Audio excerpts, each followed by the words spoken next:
Today we're unpacking one of the biggest infrastructure announcements I've seen in years. Joining me is Amy, who specializes in data center infrastructure and hardware. Amy, welcome. Thanks for having me, Alex. So, I've got this press release in front of me.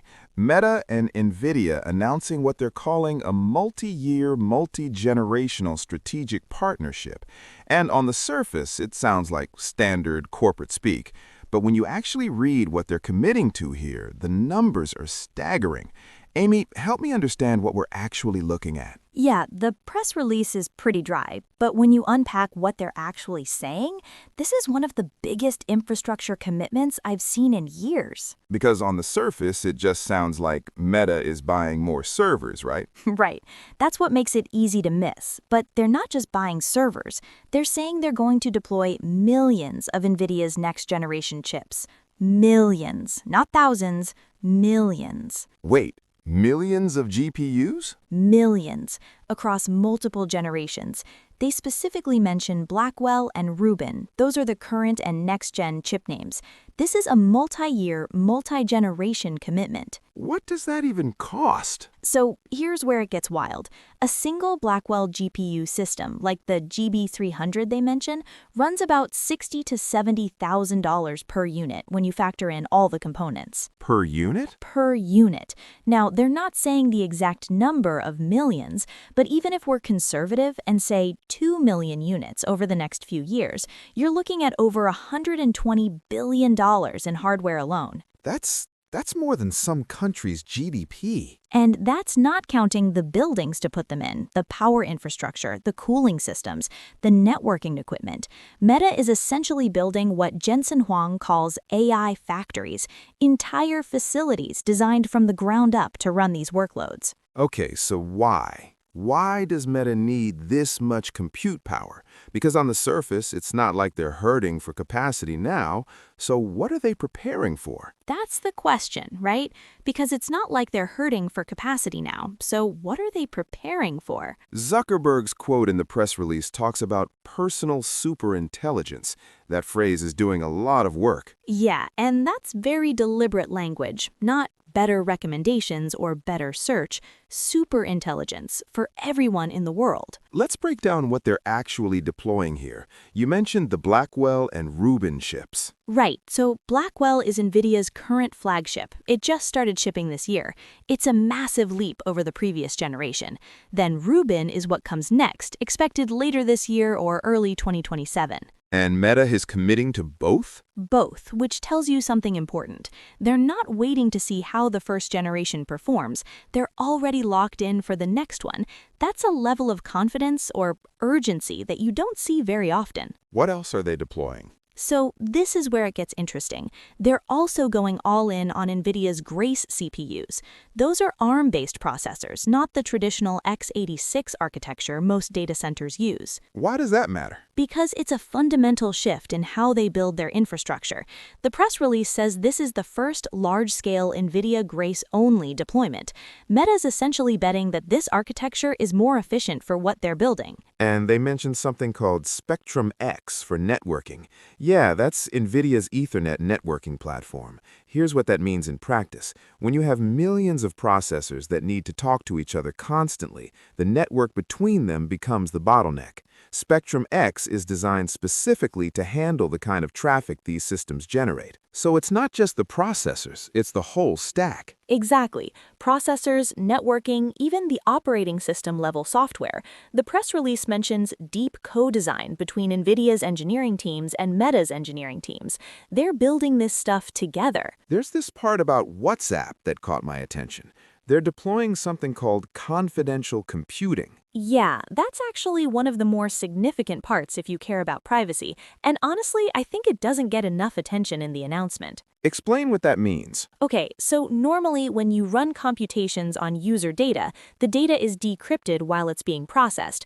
That means whoever controls the servers can theoretically see it. Confidential computing changes that. How? The data stays encrypted even while it's being processed. The hardware creates these secure zones called enclaves, where the computation happens and even Meta's own engineers can't peek inside. The processors themselves handle the encryption and decryption. So Meta is processing WhatsApp messages with these new capabilities, but the messages stay encrypted the whole time. That's the idea, which is huge for WhatsApp because end-to-end encryption is their whole value proposition.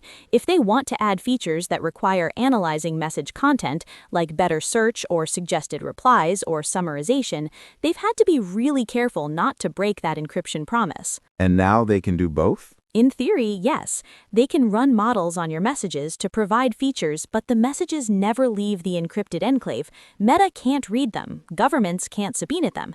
They're processed and then discarded. That seems like a big deal. It is, and the press release says they're expanding this beyond WhatsApp to emerging use cases across Meta's portfolio. So Instagram, Facebook, Messenger, anywhere they want to add these capabilities while maintaining privacy guarantees. All right, if you're finding this breakdown valuable, do me a favor, drop a comment and let us know what you think. Are you as surprised by the scale of this as we are? Do you think Meta's bet is going to pay off? I want to hear from you. And if you're getting value from the Read AI, hit that subscribe button and share this episode with someone who needs to understand what's happening in tech infrastructure right now. We're breaking down the stories that matter, and your support helps us keep doing this. All right, let's get back to it. Amy, they mentioned something about on-premises and cloud. What's that about? So this is interesting from an infrastructure strategy perspective. Meta's building what they call a unified architecture that spans their own data centers plus cloud deployments through NVIDIA's cloud partners. Why would they do that? I thought Meta ran everything in their own facilities. Historically, yeah, but here's the thing. Building data centers takes time, huge amounts of time. You've got to acquire land, get permits, build the buildings, install power infrastructure, cooling systems, networking equipment. We're talking years from decision to deployment. And they need capacity now. Exactly. So the hybrid approach lets them scale faster. They can spin up massive workloads in the cloud immediately while their own facilities are being built. Then once those come online, they can shift workloads back to their own infrastructure. Best of both worlds. Right, and the unified architecture part means they're building everything to be compatible. Same chips, same networking, same software stack. So moving workloads between their data centers and the cloud is seamless. That's smart. It's necessary at this scale. If you're training models that require tens of thousands or hundreds of thousands of processors working together, you can't afford to have architectural inconsistencies that create bottlenecks. They keep mentioning performance per watt. Why do they care so much about power efficiency? Because at this scale, power is everything. It's often the limiting factor. More than the cost of the hardware? Sometimes, yeah. Think about it. If you're running millions of processors 24/7 for years, the electricity cost starts to rival or exceed the hardware cost.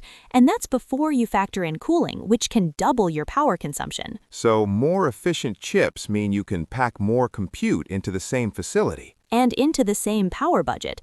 A lot of data centers are literally power constrained. They've maxed out the electrical capacity they can get from the grid. So if you want to add more compute, you've got two options: build a new facility somewhere else or get more efficient chips. And the Grace CPUs they're deploying are supposed to be more efficient. That's the bet. The press release talks about significant performance per watt improvements.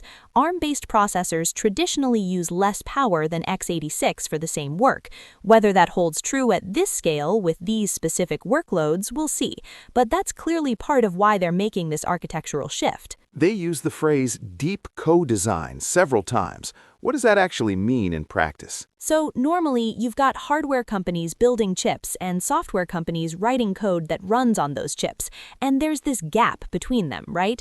The hardware team makes decisions without fully understanding what the software needs and vice versa. And co-design means they're working together. More than that, it means engineers from both companies are sitting in the same rooms making decisions together from the beginning. Meta's telling NVIDIA exactly what kinds of workloads they need to run, how the data moves, what the bottlenecks are.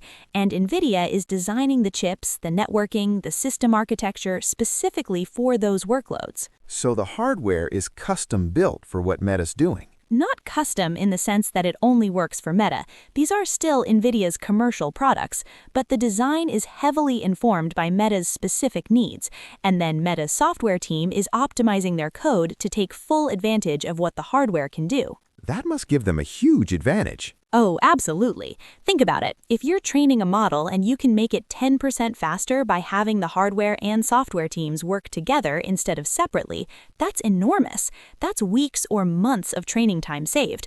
That's cheaper to run. That's faster iteration. And at meta scale, 10% is massive. Right. When you're spending billions on infrastructure, even small efficiency gains translate to hundreds of millions in savings. Okay, so stepping back, what does this partnership tell us about where Meta thinks things are going? I think there are a few signals here. First, the millions of GPUs commitment tells us they expect their compute needs to keep growing exponentially, not linearly, exponentially. For years. For years. They're not building for next quarter. They're building for 2027, 2028, maybe 2030. And the privacy infrastructure, the confidential computing stuff. That tells us they think privacy concerns are going to be a make-or-break issue. They're investing heavily in the technology to prove they can offer powerful capabilities without compromising encryption or privacy. That's a bet that users and regulators will increasingly demand that. And what about the hybrid cloud strategy? That's about speed and flexibility. They're saying we're moving so fast that we can't wait for our own infrastructure. Which is remarkable when you think about it. Meta already has some of the most sophisticated data center infrastructure in the world, and they're still saying it's not fast enough. What about the CPU architecture shift, the move to ARM-based processors? That's long-term. That's Meta saying the way we've been doing this is going to change fundamentally over the next decade, and they're willing to invest in ecosystem development, software porting, all the messy work that comes with a major architectural transition, because they believe the efficiency gains are worth it. This can't just be Meta, right? If they're making moves this big, what does that mean for everyone else? Well, Jensen Huang has this quote in the press release, "No one deploys at Meta's scale." And that's true. But Google, Microsoft, Amazon, they're all making similar bets. Maybe not millions of GPUs each, but we're talking about the same order of magnitude across the industry. So there's this massive arms race happening. Not just an arms race, a wholesale transformation of computing infrastructure. These companies are building what amounts to new kinds of machines. Not servers, not supercomputers, something different. What do you mean? Think about it. A system with 1 million processors, all tightly networked together, working on the same problem. That's not really a lot of computers. It's functionally one giant machine. It's a different thing. And these machines are being built to run what exactly? Models, systems, capabilities that need that scale of compute.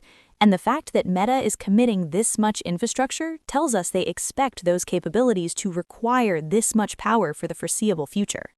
Does that worry you? I think it's worth paying attention to. When you see this much capital being deployed this quickly, it means the people making the decisions believe something fundamental is changing. And they're betting that whoever gets there first wins? Or whoever gets there with the most scale wins, which might be the same thing. Let's go back to that Zuckerberg quote, personal superintelligence to everyone in the world. What do you make of that? It's ambitious, wildly ambitious, but I don't think it's empty marketing speak. Why not? Because you don't commit this kind of infrastructure for marketing. This is a $100 billion bet. You make that bet because you have a specific vision of what you're building and why it requires this scale. So what does he mean by personal superintelligence? I think he's talking about systems that know you, your preferences, your history, your context, and can act on your behalf with a level of capability that exceeds what humans can do. Not just answering questions, actually doing things. Like a personal assistant? More than that, something that understands you well enough to make decisions you'd make, handle tasks you'd handle, but faster and with access to more information than you could possibly process yourself. That's a big vision. It is, and the infrastructure they're building suggests they think it's achievable in the next few years, not decades. If Meta pulls this off, if they actually build personal superintelligence at global scale, what does that mean for everyone else? Well, here's the thing. They're not the only ones building this infrastructure. Google's doing it, Microsoft's doing it, Amazon's doing it. But Meta has some advantages. Like what? Well, they already have relationships with billions of people. They know your preferences, your social connections, what you engage with. That's data, context, training signal, whatever you want to call it. So they're ahead on the data side. Potentially. And now they're making sure they're not behind on the infrastructure side. This partnership with NVIDIA is about removing any compute bottleneck that might slow them down. What about smaller companies? How do they compete? I don't know that they do, at least not directly. If you need millions of GPUs to compete, that's a barrier to entry that most companies just can't cross. So we're looking at winner-take-all dynamics. Maybe. Or winner take most. There might be room for smaller, specialized players, but the big, broad platforms that serve billions of people, that's probably going to be dominated by whoever can deploy this kind of infrastructure. That's concerning from a competition standpoint. It is, and I think that's one reason Meta is being somewhat public about this. They want developers, regulators, investors to understand what they're building and why. All right, Amy. So bottom line, Meta is deploying millions of next-generation processors. They're rebuilding their infrastructure from the ground up. They're investing heavily in privacy-preserving computation. They're doing deep technical integration with NVIDIA. Give me your one-sentence takeaway.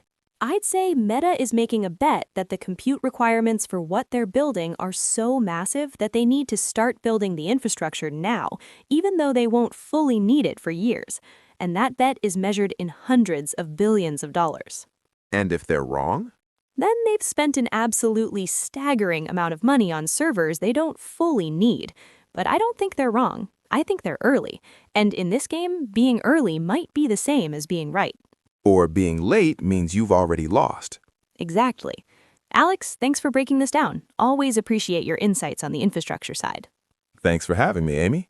And to everyone listening, if this episode gave you clarity on what's happening with Meta and NVIDIA, share it with someone. Also, join thousands of other professionals to read our newsletter, link in the description. The more people who understand these moves, the better the conversations we can have about where this is all heading. You can find us on all podcast platforms. I'm Alex, this is The Read AI, and we'll catch you on the next one.